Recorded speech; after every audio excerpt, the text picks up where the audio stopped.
Good day guys. So, bumabagyo nung nakaraang linggo, so hindi natin nalinis.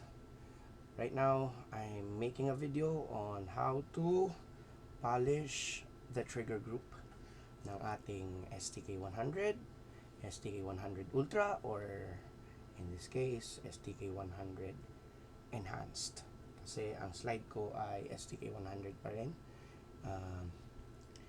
So ang gamit natin ay this one, Mothers na mag and aluminum polisher, and then some rotary tool polishing pads or whatsoever. So yeah, simulan na natin. Right now, so this is the polishing the trigger bar. So as you can see, matagal ko na siyang pinalish. Okay, so medyo polish na siya, makintab na siya. So papakintabin ka palalo just for the sake of the video para ma-share. So una nating papolish ay ito, yung mga nag-rub, nagsa-slide. So ito what you can see, ito yung mismong edge, itong edge na yan, yung may slant na yan, nagpo-push ng plunger. So para gumanda ang pag-slide sa plunger, pinapolish yan. Tsaka ito, yung pinaka-edge ng cruciform, ito yung pinaka-edge, okay? At saka yung kung saan nagsa-slide yung pinaka-striker dito sa harap. So yung edge na to, ito, this one, yan, ito, yan, yung edge na yan, kasi ito, okay? Plus yung mga sliding, ang mga sliding dyan, ito, nasa likod, yan, ito, yan, tama ko, makintab naman siya. So yung mga nagsa-slide sa bakal to bakal, kasi nakaganto yan, nakaganto siya, so mas-slide yan. So this one, yung nasa loob, yan dapat yung makintab, yan o, nagsa-slide na pa ganun yan, so makintab yan, mamaya na to. So ito muna, so rotary tool, polish pa ganito, yan. Be careful not to remove a lot of material, so kailangan polishing talaga lang. Mahirap mabago ang, so hindi pwedeng basta dyan. So polishing lang yan. So so pati ito, pwede naman natin siya i-polish ng makintab, okay? Ito yung lahat ng edge, pwede naman. Pero ang pinaka-importante, yung pinaka-slant. So ito pinaka-importante, yung kaganyan.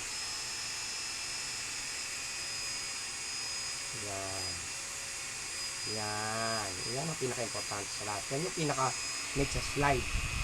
Pero syempre, para maganda tingnan, pakintabin na natin lahat yan. Yung mga nadudumihan. So pag yan, para hindi masyadong dikitan ng dumi, kasi polished yung nasa slide, para makintab,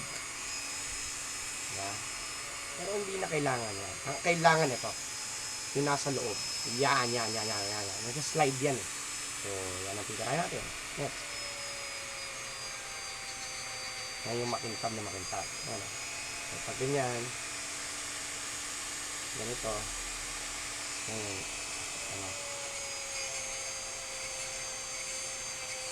yan, kita mo, sobrang kintab niya yun, no? See? Yan yung mga pinapakintab dyan.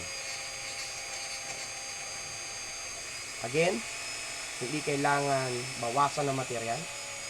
Ang kailangan ay kumintab lang siya at maging very slick.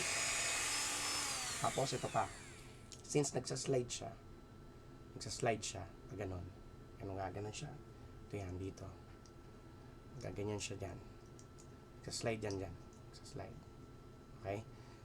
Itong pinaka edge na to, itong parang knife, yung parang ito. Yan, isa pa yan na pinapakintab. So, yun din ulit. Ganyan ulit siya. Ito, ganyan. Yung pa-curve.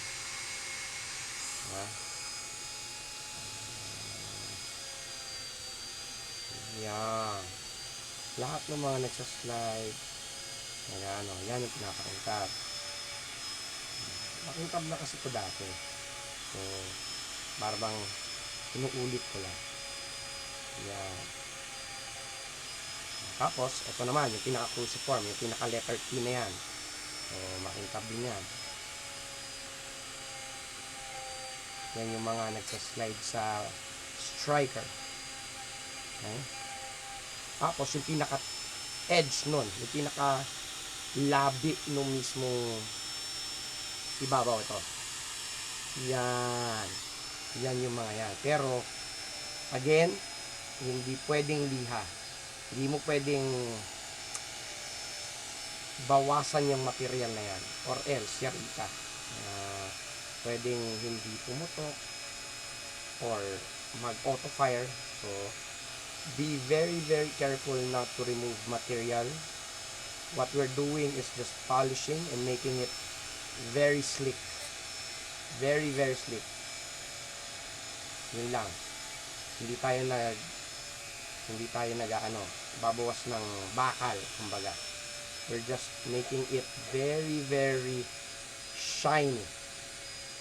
Okay? Yun ang pinaka-important sa lahat. It's not removing the material. It's making it very, very smooth. Okay? Ayan o, sobrang kintab na yan.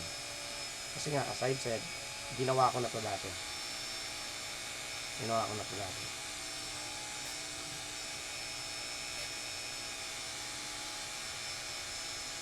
Ayan. Pa.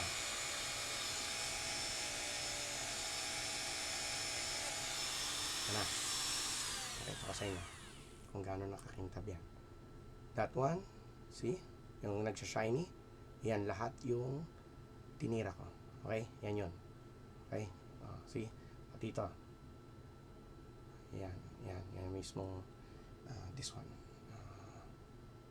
This one. Yan. So, pag nakita niyo yan, kumikintab na siya. Okay? So, if you have tissue paper, yung mga sobrang polishing compound, tanggal lang. Okay na yan. Hindi mo kailangan so, as I've said, na-polish ko na siya dati. So, you might need to have extra time para ma-polish yun sa inyo. Pero kasi ako, na-polish ko na to siguro mga 4 times already. Ilang beses ko nang binala kasing gumawa ng video nito. So, yun. Again, ang pinapolish, yung makintab na yan. Okay? At saka itong mismo parang naka-curve na ganito. Yan, yung curve na yan. Tapos ito. This one. Yung dinadaanan ng aking punch tool. Yan. Pati ito. Yung mismong edge. Yan. Tapos yung nandito. Sa loob. This one. Sa loob. So, okay na. So, okay na to. Okay na to. Ang susunod na ipapolish, ito, disconnector. Yung disconnector naman, medyo maliliit lang pinapolish dito. Yung tinatamaan nung trigger bar, which is this one, pati yung pinaka-edge niya na nandun sa ilalim, pati itong mismong edge na to. Ito, itong naka-usli or naka-umbok. Ito. Okay? Yan. Ito, ulit, para makita nyo. Okay. Ang pinapolish ay ito, yung pinaka-tinuturo ko. Yung yung pinaka-edge na yan.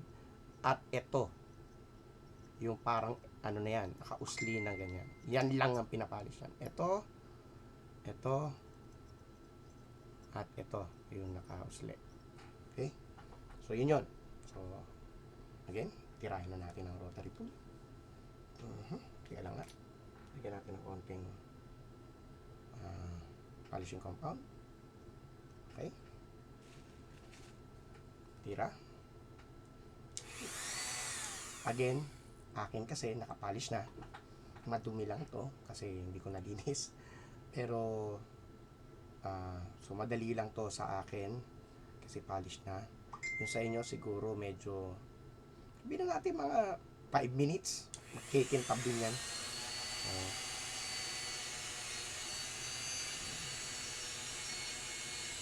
Yung natin na polish yan. Mamaya makikita nyo na sobrang kintab na ito. Kasi nga akin pang linis ano lang din to. Linis at saka polish. At gawa syempre ng video para makatulong din sa community. Okay. Kung alin yung mga edge, yun lang yun. Again, hindi pwedeng liha. Okay? Block metal polish yan, pwede. Pero pag liha, hindi pwede. Or else, ubus yan. Okay? Hindi pwedeng maliha siya. Ang ginagawa natin, again, pinapakintab, hindi babawasan. Bawal siyang bawasan. Kung ayaw nyo gumastos, nagastos kayo niyan pag nawala. Okay? So, pakita ulit kung gaano siya kakintab. Wait. Ayan o. Ayan. Ayan. See? Ayan. Okay? So, yan yung ini-slidean no mismo trigger back. Ito yung disconnector. So, yan yung kailangan makintab. Okay? Oh. I'm happy. Happy na ako dito. Okay?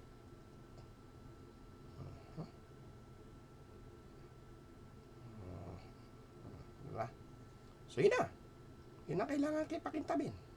Sobrang dali.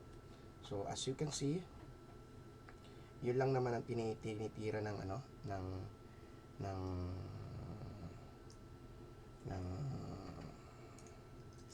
ganyan lang siya. So, pag nakita nyo, ganyan lang siya. Shoot yan dun. Okay. Wait. Kabit ko na rin.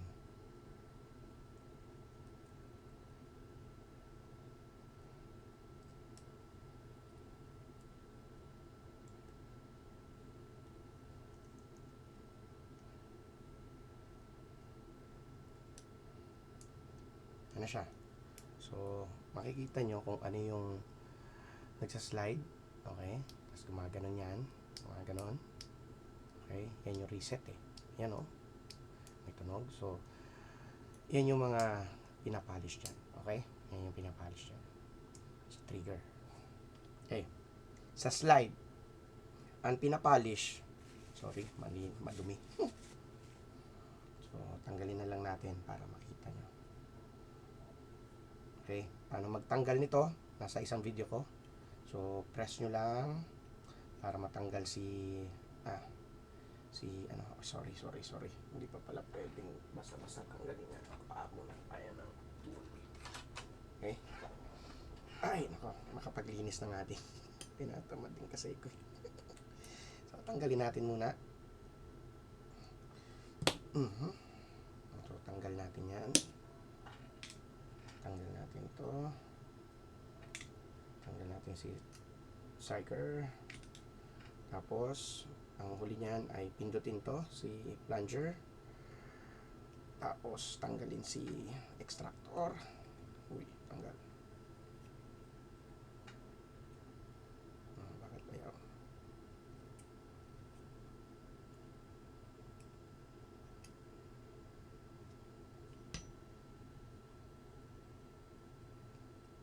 There. Tapos dahan-dahan, baka tumalsik. Sa akin kasi tumatalsik. May spring na maliit yan. Ayan. May spring na maliit. Si plunger. Si firing pin block. Ayan. Diba sabi plunger? Firing pin block. Okay. So, ito lang ang pinapolish sa slide. Ito lang. Itong maliit na to. Bakit siya pinapolish? So, ganito siya. Okay? Etong pinapolish ko sa inyo kanina, kaya ganyan. Gumagano yan. Gumagano siya. So, eto nakapolish na. So, ito din, papolish nyo rin. Yung pinaka parang mushroom na yan. Yung parang labi na yan. So, papolish nyo rin yan. Ako kasi nga, papolish ko na yan. So, papakintabin lang natin siya ulit. Dahan-dahan lang. Okay. At tandaan nyo, mahirap tumalsik yan. So, ako naman, nasanay na rin sa kakaganto.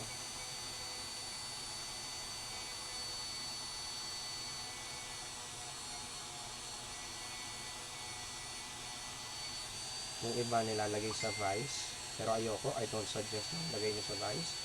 Una, baka magkaroon ng ngipin, mga tooth marks ng vise, yung pinaka plunger, mahirap.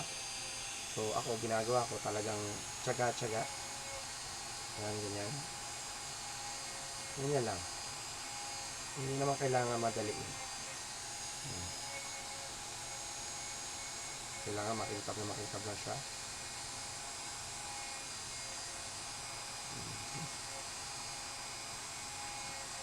Lapit na.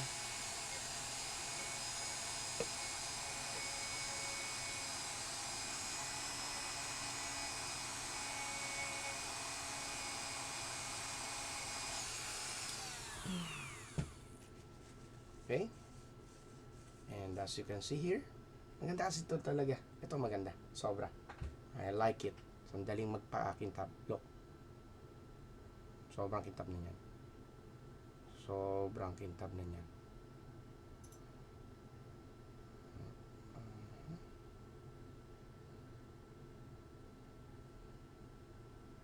Okay. Okay. So, yan lang naman ang pinapakintab sa slide. Kasi yan yung tumatama doon sa mismo trigger bar. Pero hindi pa ako masaya. Wait lang. Isa pa.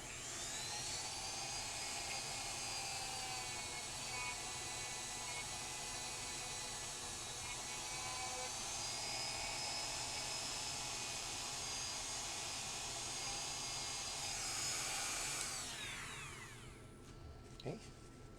Oh, yan. Pwede na. Pwede na.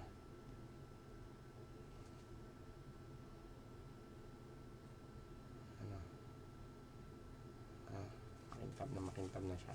Pinaka ano dyan, yung gilid, yung pinaka mushroom. Para pag nag-slide dyan si trigger bar, sobrang smooth. Sobrang smooth. Diba? Okay. Balik na natin. So, yung pinaka spring, shoot natin. Maluwag kasi yung spring ko sorry. Okay. Hawakan mabuti. Kasi tumatalsik yan. Okay. Okay na tayo. Si ito, extractor spring, striker vacuum pin. Okay. Okay. Ngayon si back cover, kailangan natin siyang i-push,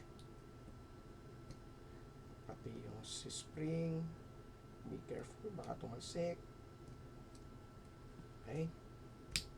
Okay, good. So, barrel, oops, pinalish ko din yan. Sagana sa langis. Okay.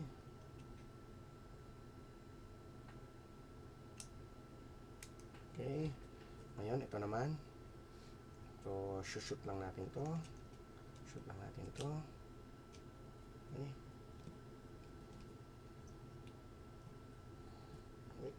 Wait. Oops.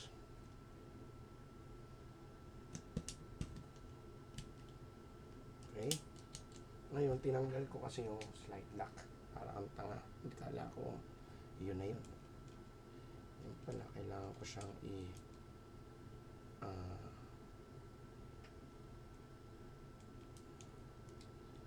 mali.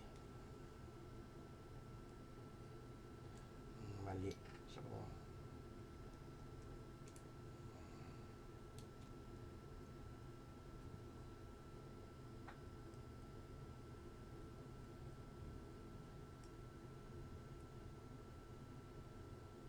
ano ba yun? Parang mali ah.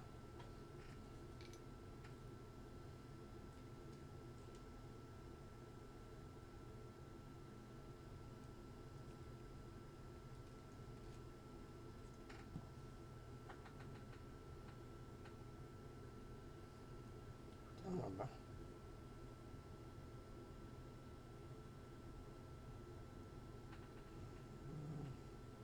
Okay, okay na. Okay, tapos yung mga pin. Ito. This one. Shoot lang natin na ganyan yan. Yan. Okay. This one.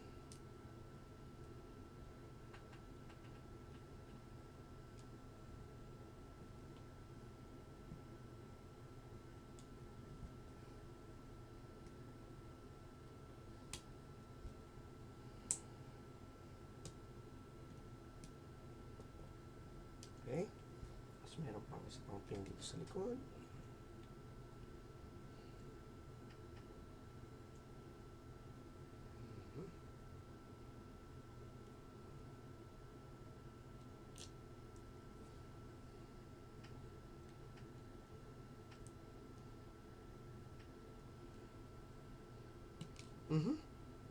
Sobra. Hindi pala siya tension. Okay. Ito muna. Ito.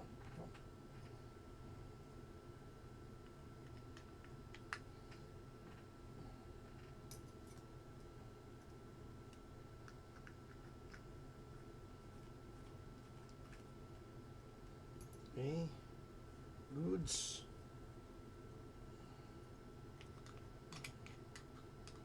Ngayon, kung gusto nyo ng step by step na how to ng pagtatanggal, I created a video in my channel. So, yun na. Okay. Testing. 1, 2, 3.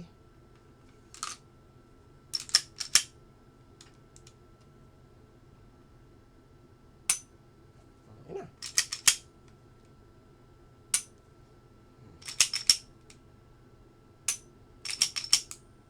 Napaka-smooth. Oh, sobrang gaan-gaan na yan. See?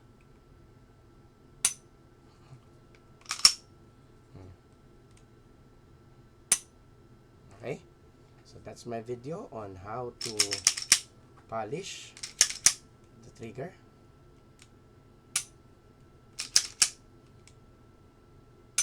Okay? Next video naman, kung ano maisipan. Siguro on how to polish the slide, pero marami nang ganun sa internet. So, yeah. Okay? Na? Okay. Bye.